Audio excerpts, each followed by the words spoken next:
In this chapter, we're going to learn more about C#'s input and output methods. In other words, how to get data into our programs and more about how to get data out of our programs. We've already used console.writeLine quite a bit, but there's more to say about WriteLine and write, so we'll look at those later. We're going to start out in this lesson learning how to input strings and chars or characters into our program. So let's get started.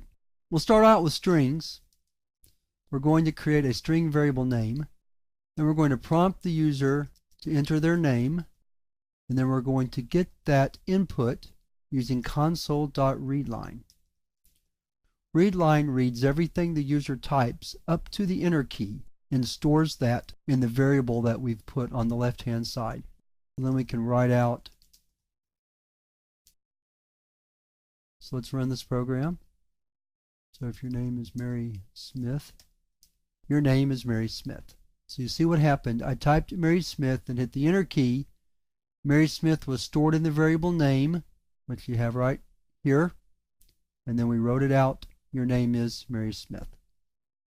So that's really quite simple. What you need to know is that readline reads your data in as a string. Now, you may not want to do a string. You may want to do a character or a char, so you want to enter a letter. So we're going to have to do that a little bit differently. First, let me comment out this code. I'm going to do that using the comment out command on the icon bar, like so.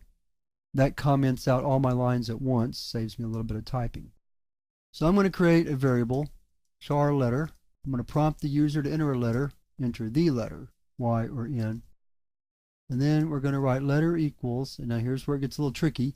You can't just write read, which is the command. We have to convert it from integer, which is what read stores the input as, into a char. So just like we did convert to int32 earlier to convert from double to integer, here we have to convert what read reads, which will be the integer value of letter, the ASCII value, into char, and then store that in the variable. So then we can write out what they entered.